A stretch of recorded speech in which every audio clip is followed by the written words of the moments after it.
Chapter 1. The Spark of Suspicion. I never thought I'd be the type to wonder, let alone snoop. But sometimes, life has a way of slipping you into roles you never signed up for, doesn't it? Looking back, I can pinpoint the exact moment suspicion took root. Funny how it was something so small. A single look.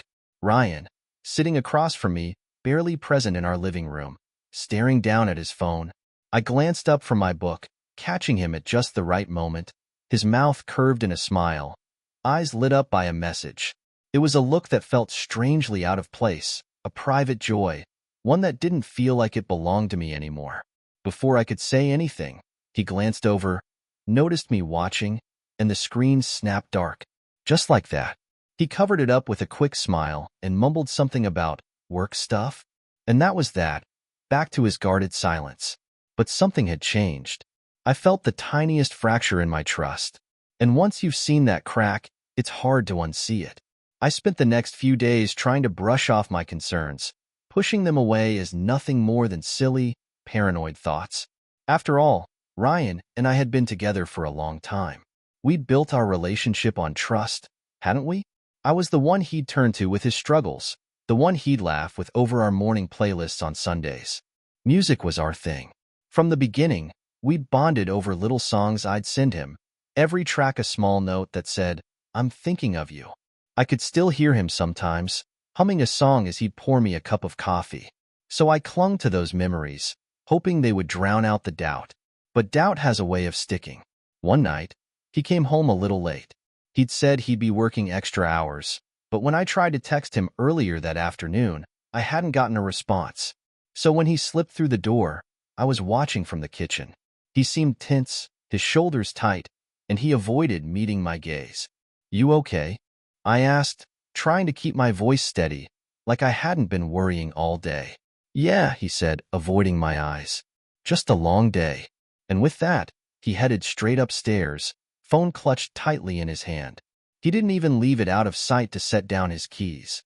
Once the little doubts start, they only grow. I knew Ryan better than anyone, or at least I thought I did. But this wasn't the man I knew. The secrecy was palpable. The way he'd pick up his phone when he thought I wasn't looking, the quietness, the half-hidden smirks he'd let slip before he remembered I was there. A week later, on a Saturday, I saw him laughing to himself again, his face softly illuminated in the dim light of our living room, while he scrolled through his phone. I realized it was becoming a pattern that wasn't about me. The moment he noticed me there, he turned his phone over, locking it before setting it down. "Everything okay?" I asked, keeping my voice light. I knew I sounded casual, but my heart was pounding. I'd never known what it was to doubt my own husband. "Fine," he replied, looking up with a quick smile that didn't quite reach his eyes. Why wouldn't it be?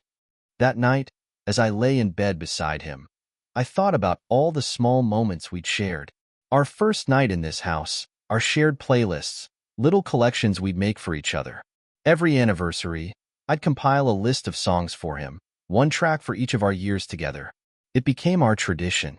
That was before we let work, schedules, and screens get in the way. And now, even as he lay inches from me, I felt like he was miles away. It was late when I finally drifted off, wondering why he'd changed. That question haunted me, clinging to me the way a cold draft seeps through a window, slipping into your bones until you can't ignore it. One evening, as we sat together in the living room, the silence stretched long between us. He looked over and asked, "What's the matter?" I wanted to tell him everything, to ask him why he'd grown so distant, to demand to know what he was hiding. But instead, I found myself shrugging. Nothing, just tired. I could feel the words dying in my mouth, weighed down by that gnawing feeling in my gut. As he continued scrolling through his phone, I caught a glimpse of a notification from a woman's name I didn't recognize. My heart stopped, and I felt the earth shift beneath me. And in that quiet room, as he scrolled through the messages, as that unreadable smile appeared and faded again, I felt a wave of determination. The only way to know the truth was to see it for myself. But I wasn't about to confront him. No, I wanted him to feel exactly what I was feeling. He had already taken so much away from me. If he had decided to let me go, piece by piece, day by day, Then I would make him watch as I let him slip away, too. The thought came to me in a flash, and once it took hold, it wouldn't let go. I would use the one thing that had once been ours: music. If I couldn't pull him back, I would let him hear my sorrow, track by track. I would make him understand what it was like to watch a life unravel. I decided that night, the next time he picked up his phone, he'd find a playlist waiting for him. One that looked innocent to everyone else, but spoke volumes only to him. Each song would be a clue, a quiet confession hidden in plain sight. In a way, it was poetic. The very thing that had brought us together would be what I used to say goodbye.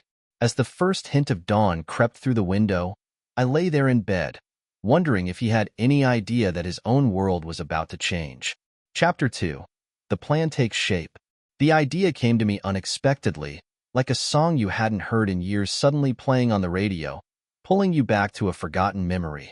It was late one evening, and I was organizing my music library, something I hadn't done in years. The endless scrolling through albums and playlists became oddly comforting. Songs I hadn't listened to in ages, each holding some small story of our lives together. Then, I stumbled upon the playlist Ryan and I had made for each other in those early years of our marriage.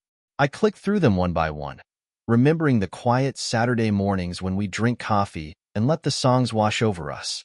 Back then, we'd use music like a kind of shorthand, a way to say things we couldn't put into words. Each playlist was full of "I love yous" and "I'm thinking of yous" that we didn't have to say out loud. But sitting there that night, realizing how far we drifted from that place, I felt a pang of something sharper than sadness. It was betrayal. The realization struck like a chord out of tune. He had taken the warmth of our shared songs, our private language, and given his attention to someone else. Every late-night text, every hidden smile, I couldn't ignore it anymore. He had pulled away, inch by inch, leaving me in the quiet emptiness of what we used to be. And that's when it hit me. If he'd stolen the music from our lives, maybe I could use it to expose him. It was a strange idea, and at first, I dismissed it as a passing thought, something that would go away if I just slept on it. But the longer I thought about it, the more it felt like the perfect way to show him what he'd done, without ever saying a word. After all, if he could use his phone to talk to her in secret, maybe I could turn it into a way of speaking to him, of showing him that I knew exactly what he'd done. I would make a playlist, but not just any playlist. I'd make it look innocent, something that wouldn't raise suspicion, something labeled family vibes or memories, so he'd think it was just a mix of favorites. I'd fill it with songs that, on the surface, seemed lighthearted, innocuous tunes that anyone would enjoy. But hidden inside each track, there'd be a message. Lyrics that hinted at secrets, songs with titles that alluded to betrayal, infidelity, and the pain he'd caused. I sat down, feeling an intense sense of purpose wash over me. This would be my way of fighting back without sinking to his level. I wasn't going to confront him outright, because if I did, he'd deny everything. He was too good at lying, too practiced in the art of deception. No, if I wanted to get my revenge, it had to be subtle. I would let him unravel at his own pace, give him just enough hints to drive him to question how much I knew. For the next few hours, I poured myself into it. Each song choice felt like pulling back a layer of hurt, replacing it with determination. I chose tracks that spoke of longing, of deception, of unfaithfulness disguised as love. And with each song I added, I pictured his face when he'd finally understand what I was saying without ever saying a word. I went with older tracks we used to listen to when we were first together, songs I knew he'd recognize, but with new meaning now that I knew the truth. Some songs were from nights we'd spent dancing in our living room, while others were from long car rides when we thought the road stretched out endlessly before us. They were songs he thought he'd already heard, but with a twist. A new line of lyrics here, a certain phrase there, that would strike him differently now. And I took care with the order. The playlist started with songs that spoke to innocent love, like how things were in the beginning. But gradually, it shifted to darker tones, songs about suspicion, secrets, and heartbreak. It was like a story, one that started with love and trust but ended with disillusionment and betrayal. As I worked, I tried to imagine how he'd react. Would he notice right away? Would he feel the weight of each lyric? Or would he brush it off, too blinded by his own deception to recognize the hints. Part of me hoped he'd see it instantly, that he'd realize just how much I knew. But another part of me wanted him to suffer through each song, wondering, doubting, questioning. By the time I finished, the playlist felt like a confession, but not one I was making. No, this was his confession, pieced together from every lie, every half-truth, every moment he thought he could hide from me. Finally, I named it. It had to be something that wouldn't raise any red flags, something he'd click on without thinking twice. After a few minutes of deliberation, I settled on Sunday Morning Vibes. Harmless, familiar. It looked like a sweet, nostalgic collection of songs, a perfect mask for what lay underneath. And then, with the playlist complete, I shared it with him, adding a small note in the description. Just some songs I thought you'd like. It felt strangely satisfying to send it off, knowing that he'd be holding his own secret in his hands. I knew it wouldn't be immediate. He might take days, even weeks, to notice the deeper meaning.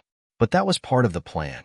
This was a slow burn, a subtle unveiling that would leave him to stew in his own guilt, piece by piece, lyric by lyric. Now, it was just a matter of waiting. Waiting to see when he'd finally realize that I wasn't in the dark, that I knew everything he thought he'd kept hidden. Chapter 3. Setting the Bait. Natalie sat alone in their bedroom, scrolling through song after song, immersing herself in lyrics that cut a little too close to home. She couldn't believe she was here, curating a playlist that would be her voice when words seemed to fail her. She hadn't confronted him directly, because if there was one thing she knew, it was that Ryan was skilled at weaving lies into the truth. Instead, she'd create something subtle, a slow burn he'd feel without knowing the spark had come from her. But the playlist had to be perfect, each song a carefully crafted arrow aimed straight at his conscience. She started with songs they'd both loved in the early days, songs that would feel harmless enough but hint at nostalgia and innocence lost. But as she got deeper into the selection, she chose songs that spoke to the things Ryan seemed to think he could hide from her. Songs of betrayal, secrecy, and a love that lives only in the shadows. She thought about how each song had to feel like it was plucked straight from the story of their life together, and then twisted into something he'd barely recognize until it was too late. She clicked on a track, listening to the opening lyrics. A haunting melody drifted through the room as she played one song she had in mind. The lyrics spoke of hidden glances, stolen moments, and a love that was never meant to see the light of day. The tone was dark, like a confession hidden beneath the surface. It would mean nothing to anyone else, but to Ryan, it would sound like an echo of his own life. She found another song with lyrics about finding a lover's secrets in their lost gaze and hushed goodbyes. It hurt to hear it, knowing the depth of what she'd once felt for Ryan and seeing how it had changed. She imagined him listening to it, catching the lyrics, and feeling the panic rise, the realization that she knew more than he'd ever thought. When she finally had a selection she was satisfied with, she played it all the way through, testing its impact. It was painful, like pulling the bandage off a wound, but as she listened, she could almost see it unfolding. The playlist started softly, gently, pulling him back to what they once were. Then, little by little, the tone shifted. Song by song, the playlist moved from innocence to the unmistakable sting of betrayal. By the end, it was a confession of heartbreak and disappointment, one that would leave him with no way to hide. The next step was sharing it publicly, under the guise of nostalgia. She knew this was where she had to tread carefully. It needed to look effortless, like something she put together on a whim. She posted the playlist on her social media, adding a simple caption. Just some of our favorites from over the years. Thought I'd share this little trip down memory lane, Redheart. She felt a twinge of something, pride, maybe, at how ordinary the caption looked. To anyone else, it was a sweet gesture, a sentimental playlist shared by a loving wife. But beneath that surface, each song carried a message only Ryan was meant to hear. Within minutes, comments began to pop up from friends and family. Such great picks, Natalie. So nostalgic. I remember when you guys loved that song. And, this is so beautiful. Reminds me of the old days. Their words stung a bit, knowing the truth behind her choices. She'd woven so much pain into each track, and yet everyone else saw only the surface. A smile, a small piece of something that looked happy and untouched. Exactly what she'd wanted. She saw Ryan react to the post, too. He liked it almost immediately, probably without even thinking. Just another obligation he could tick off his list. Her pulse quickened as she imagined him scrolling through the playlist, thinking she'd never know the weight behind his expression. But as the hours passed, he never mentioned the playlist. No startled looks, no slips of panic. It was as if he'd barely noticed. The next morning, as they sipped coffee together at the kitchen table, she tried to catch his eye. "Did you listen to it?" she asked, casual, almost offhand. Yeah, he said with a smile. "Great mix. You've always had the best taste." There it was. No recognition, no hint of guilt or shame. Just a vague, nonchalant response as if she'd posted a list of grocery items. He hadn't listened. Not really. If he had, he would have seen the truth she'd laced through each song. He would have felt it. She'd given him the perfect bait, but he'd brushed it off. Natalie sat there, watching him sip his coffee as if nothing was wrong, and she felt an ache start to grow in her chest. Had she imagined it all? Was he just so far gone that he wouldn't notice her efforts to reach him, even in this quiet, disguised way? For a moment, doubt crept in. Maybe she'd gone too far, read too much into the things she'd seen and felt. After all, she'd never caught him in the act, never seen anything concrete. Maybe this was all just paranoia, a story she'd built in her mind because she couldn't let go of the changes in him. But no, the hurt was still there, sharp and real. She'd seen the way he hid his phone, the smirks he thought she'd missed, the late nights with no real explanations. No, he was guilty of something. She could feel it, as sure as she could feel her own heartbeat. He just wasn't ready to admit it yet. She decided not to let the silence stop her. This was only the beginning. She would keep the playlist public, keep adding to it, letting each new track pull him deeper into the truth. Maybe he wouldn't feel it right away, maybe he'd brush it off, but eventually, the weight of her message would reach him. She would make sure of it. As she cleared the table, she shot him a glance, one that he didn't even notice. He was already looking at his phone, already distracted, already slipping further away from her. The playlist might not have been enough to break through his nonchalance, but it had ignited something within her. She was done waiting in the shadows of her own life. Chapter 4. The First Cracks. The playlist had been up for a few days now, and Natalie was beginning to feel the strange effects of her carefully curated revenge. Every time she got a notification, she felt a thrill, a small victory as friends and family reacted. They praised her for her taste, left comments full of heart emojis, and joked about her penchant for romantic songs with a twist. "Some deep picks in here, Natalie. Not your usual fare," wrote her sister, Andrea. "What's with the dark lyrics, girl?" teased her old college friend, Emily.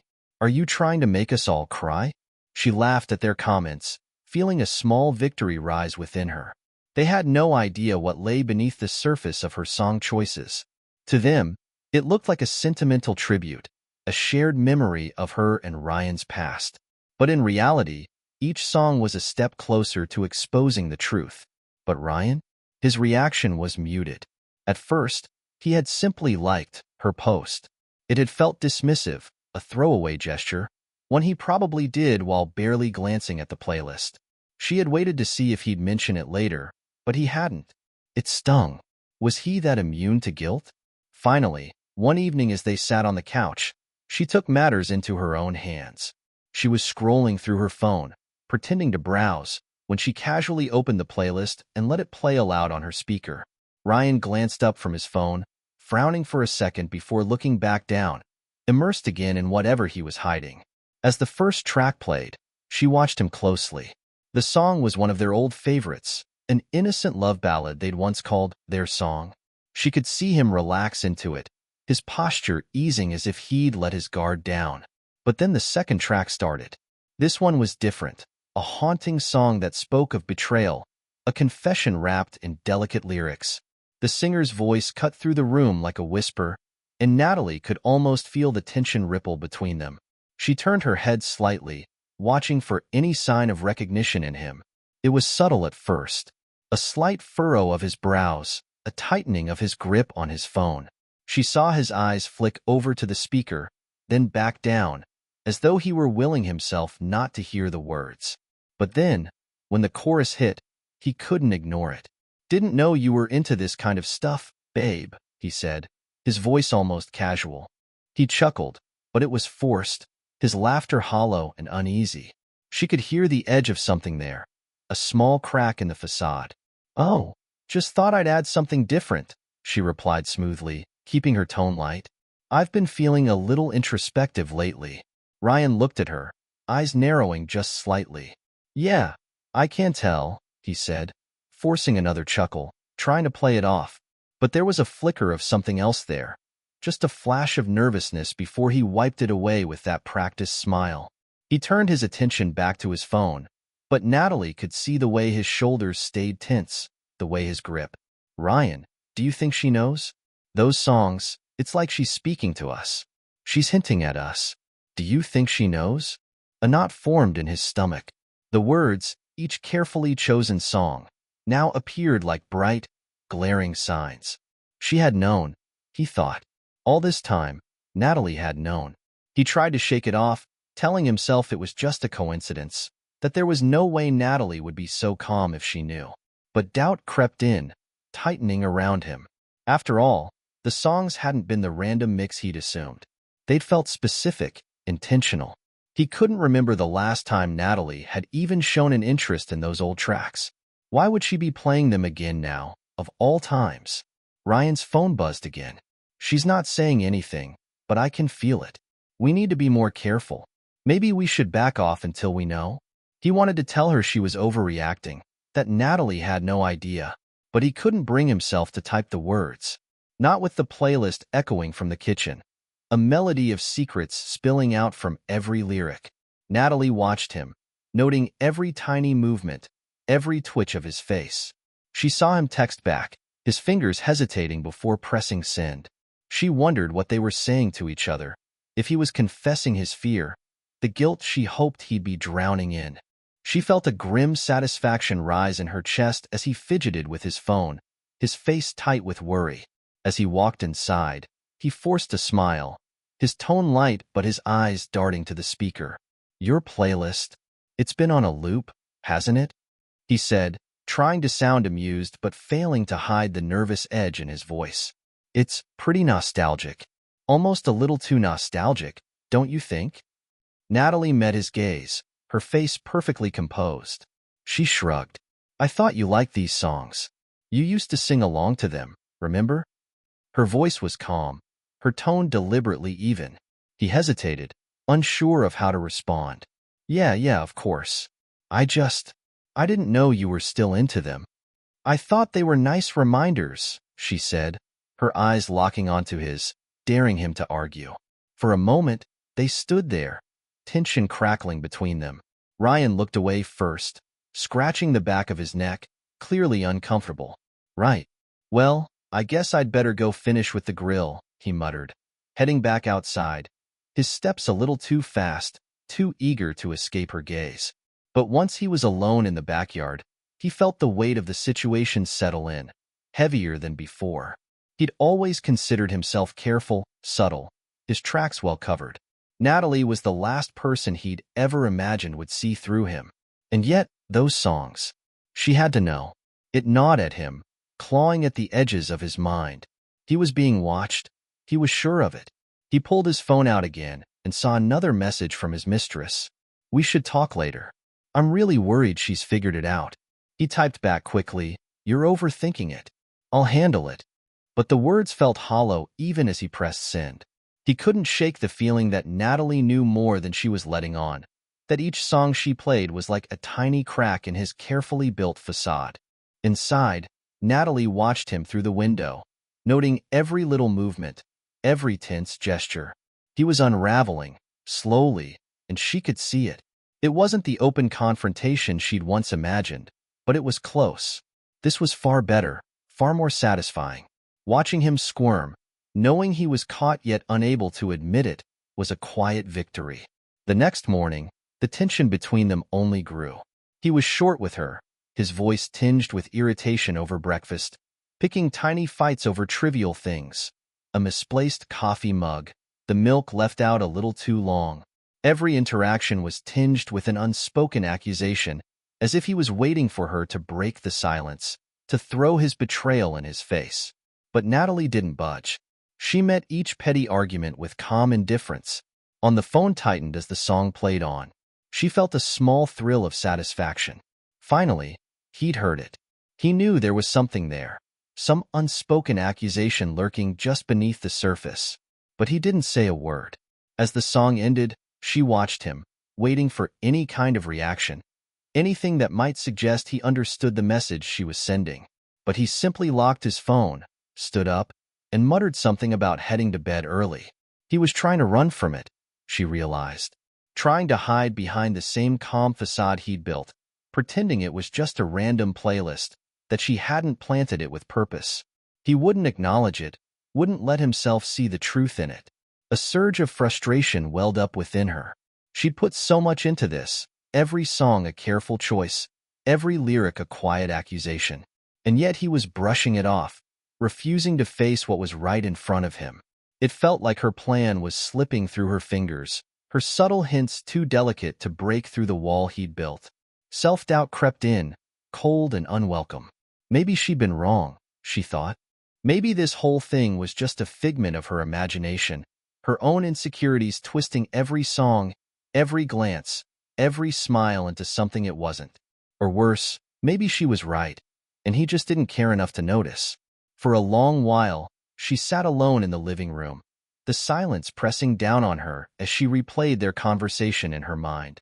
She thought of all the times he'd smiled at her, the familiar warmth that had once made her feel safe, loved. But now, that warmth felt distant, hollow, a memory that belonged to a different man, a different life.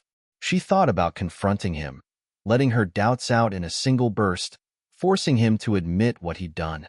She imagined the scene, the anger, the tears, the confrontation she'd been avoiding for so long. Maybe it would be easier that way, a clean break rather than this endless guessing, this game of hints and half-truths. But as she sat there, the frustration faded, replaced by a steely resolve. She wouldn't give him the satisfaction of an easy confrontation, wouldn't let him wriggle out of this with smooth words and practiced denials. No, she'd make him face it on her terms, in her own way, even if it meant enduring his silence a little longer. If he was going to ignore her playlist, pretend it was nothing more than a collection of random songs, then she'd make sure he couldn't brush it off so easily. She'd keep adding to it, layering in new songs, each one a small piece of the truth he refused to see. This wasn't over. Chapter 5. Mistress's Realization. It happened on a Sunday afternoon. Ryan was out in the backyard, tinkering with the grill while Natalie watched him through the window, her playlist quietly streaming from the kitchen speaker. The music drifted outside, just loud enough that she knew he'd catch the familiar melody of each song. She watched him pause, glance toward the house, and then quickly look away. Natalie felt her phone buzz. A message from her sister about an upcoming family dinner. She glanced at it, her mind half on Ryan as he paced back and forth, poking at the coals, clearly distracted. Her playlist continued to play, filling the air with lyrics about broken trust and hidden lives. Natalie had been careful in her choices, picking tracks that wouldn't alarm anyone else. But she knew Ryan's mistress would notice. And if she had noticed, she'd be panicking. In the middle of this thought, Natalie caught a sudden change in Ryan's posture. He was looking at his phone, the tension in his shoulders stiffening as he read something intently. Then, his face twisted, and he glanced quickly toward the kitchen window, his eyes meeting Natalie's before flicking back to his screen. She knew. She just knew. The mistress had figured it out. Meanwhile, out in the yard, Ryan's hand clenched around his phone, his face turning pale as he read the message on his screen, brushing off his words as if they were meaningless. The more he tried to provoke her, the more she kept her composure, a small, almost imperceptible smile playing on her lips. The playlist continued to play whenever he was around, each song a quiet reminder, an invisible thread of truth pulling tighter and tighter around him. Natalie watched, waiting for the moment he'd finally snap, for him to break under the pressure he'd created for himself. In the days that followed, she noticed him glancing at her when he thought she wasn't looking, his face tense, his eyes shadowed by doubt. It was working. Little by little, her silent revenge was slipping under his skin, into his mind, planting seeds of doubt and fear. She didn't have to confront him. The truth was already eating him alive. Chapter 6. A Gathering with Hidden Tension. Natalie watched the guests pour in, filling their home with laughter, hugs, and the sound of clinking glasses. Family gatherings had always been a tradition, something she'd once looked forward to with a kind of wholesome pride. But today was different. Today, there was a plan in place, and her emotions simmered just below the surface. She had organized the gathering carefully, using her playlist as a strategic backdrop. It played quietly, almost innocuously, the soft tones threading through the room like an invisible web, laced with accusations only she and Ryan could recognize. She'd chosen songs that could pass as classics but were saturated with hidden meaning. Lyrics about secrets, hidden desires, and double lives. To everyone else, it was background music. But to her, and to Ryan, it was a slow, steady drumbeat of truth. As she moved around the room, refilling glasses and sharing small talk, Natalie kept one eye on Ryan. She watched his every reaction, seeing the tension tighten around his mouth, his forced smiles, the way his fingers clenched a little too tightly around his drink. Every now and then, his gaze would drift toward the speaker, his face tightening as he recognized yet another song, the lyrics piercing through the noise like daggers. At one point, his sister, Laura, tilted her head toward the speaker. "This playlist is intense, not romantic, but there's something more to it." She laughed softly, shrugging. "Almost feels like a movie soundtrack." "Oh, thanks, Laura," Natalie said smoothly, keeping her tone light. "I've always loved these songs. They just remind me of, everything that matters." She could feel Ryan's eyes on her as she spoke, his expression shifting from curiosity to something darker, a shadow of uncertainty clouding his face. He seemed almost ready to say something but held back, forcing himself into another strained conversation with a friend. The room buzzed with idle chatter and laughter, the perfect cover for her subtle orchestration. And just when Ryan looked like he'd managed to collect himself, Natalie noticed his mistress, Claire, walking into the room. Claire's expression was forced, her eyes flicking nervously toward Ryan before she quickly plastered on a bright, unconvincing smile. It was like watching a carefully built facade crumble in real time. Claire's face betrayed her fear, a glimmer of anxiety that even she couldn't quite hide. Natalie couldn't help but feel a surge of satisfaction as she watched the two of them navigate the tension, tiptoeing around each other with strained glances and forced smiles. The playlist continued, its notes weaving through the air. Natalie made sure to stand near the speaker, adjusting the volume slightly so that certain lyrics cut a little clearer. She caught Ryan glancing her way, a flicker of desperation in his eyes as he finally approached her. "Natalie," he started, keeping his voice low as he leaned in close. These songs. Some of them are a bit unusual. Not your usual taste. Any reason for the, selection?" She met his gaze, her expression deliberately calm, almost amused. "Oh, just felt like changing things up," she replied, her tone light and vaguely cryptic. "Sometimes the old favorites say more than we realize, don't they?" Ryan's face betrayed a flash of panic before he forced a laugh, brushing it off as if he were in on a joke no one else could understand. "Yeah, sure," he mumbled, but Natalie could see the doubt simmering in his eyes, a barely concealed tension that had taken root and was now spreading through him. Natalie felt an unexpected rush of satisfaction, a shift in the dynamic she hadn't anticipated. For the first time in years, she felt in control. She watched as Ryan drifted back into the crowd, his shoulders a little slumped, his expression clouded with the weight of questions he couldn't ask. Chapter 7. Unexpected Intervention. It was Laura, Ryan's sister, who noticed first. She pulled Natalie aside, her face laced with concern, her gaze searching. "Nat, are you okay?" she asked, lowering her voice. "There's something different. You're not yourself, and Ryan seems off." Natalie hesitated, her resolve shaken as she looked into Laura's eyes. Part of her wanted to tell her everything, to let the truth spill out, to stop hiding behind the playlist and its silent accusations. But she quickly forced herself to smile, brushing off the concern. "It's nothing, Laura. Really. Just you know how it is." But as she said it, the words tasted hollow. Laura's simple question had opened a crack in her armor, and for the first time, she questioned her plan. Was this worth it? The doubt gnawed at her, a quiet voice urging her to abandon the game, to end it before things spiraled further.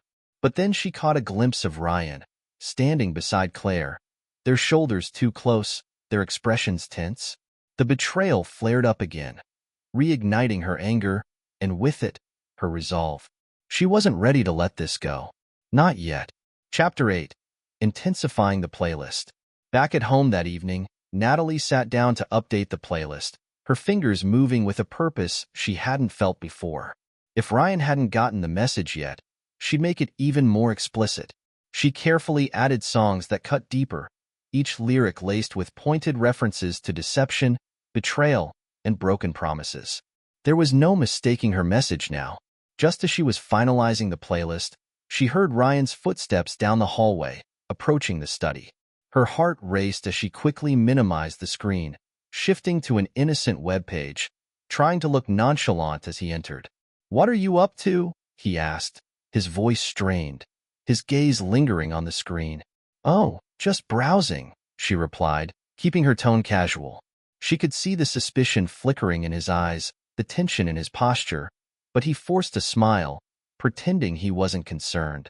Her heart pounded as he hovered for a moment, glancing at her computer. She met his gaze, holding her breath, waiting for him to leave. And finally, after a long, tense pause, he walked out of the room. Natalie exhaled, feeling the adrenaline course through her. He was onto her. He knew something was happening, and that was exactly what she wanted. Chapter 9. Ryan's paranoia peaks. As the days passed, Ryan grew more agitated, his paranoia bubbling to the surface. He started asking Natalie-pointed questions, his tone laced with accusations disguised as casual conversation. "You seem different lately," he said one morning, his voice tense as he watched her. "Like, I don't know, like you're hiding something." She looked at him, her face a mask of calm. "Me?" she replied, her voice steady. "Why would I be hiding anything?" The accusation hung in the air, unspoken but understood.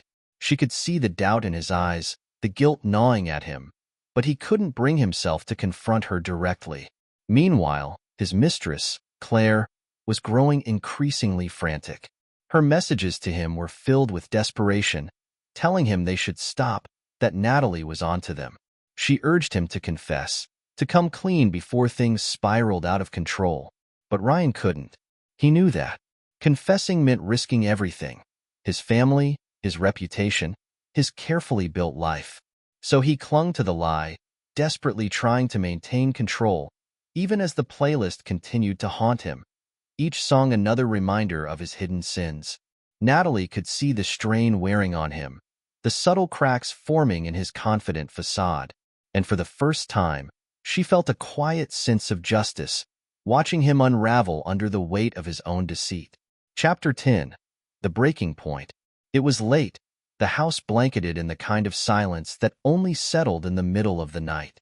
Natalie sat alone in the living room, her laptop glowing softly on the coffee table as she made the final adjustments to her playlist. She had saved the most devastating songs for last, the tracks that would peel away any last pretense, leaving only raw truth in their wake. She carefully chose each one, layering them like verses in a poem. There was no mistaking the message now.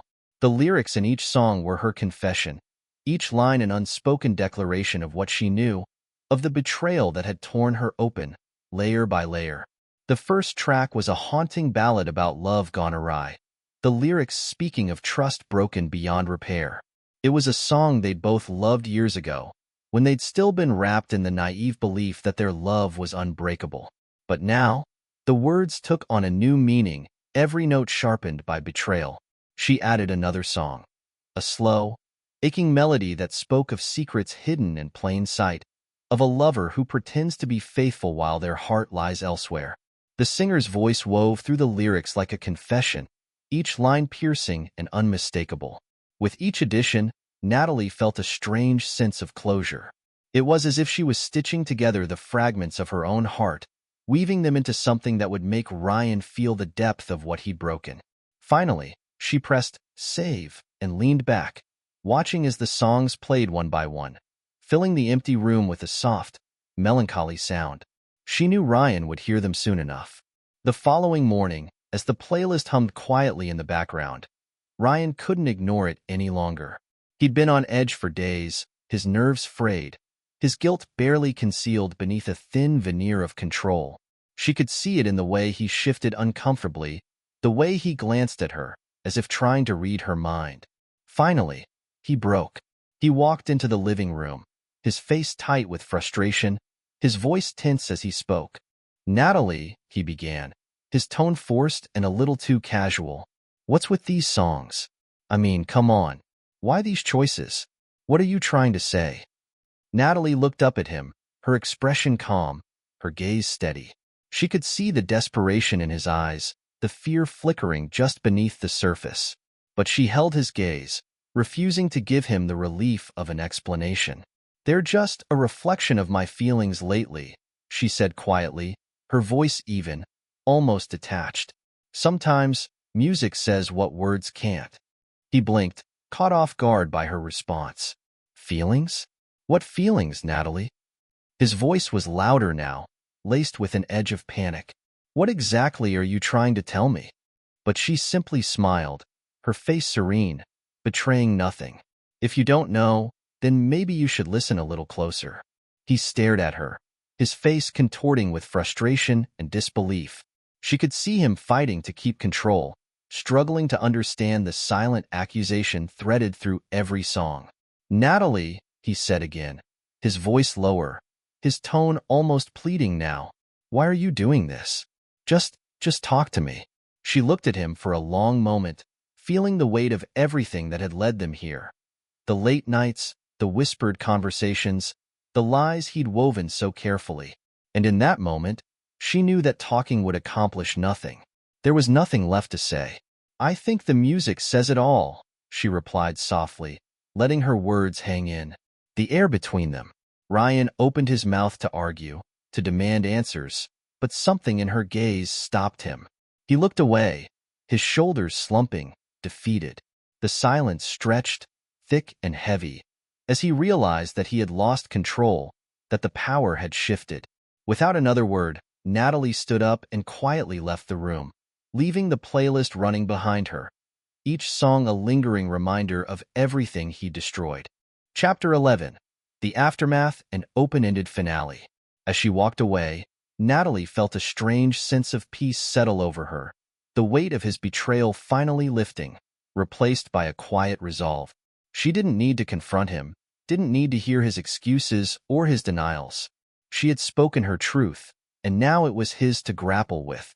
In the days that followed, Ryan's demeanor shifted, his confidence unraveling bit by bit. He'd linger in the living room, listening to the playlist, his face tight with guilt, every note a reminder of the lies he'd spun.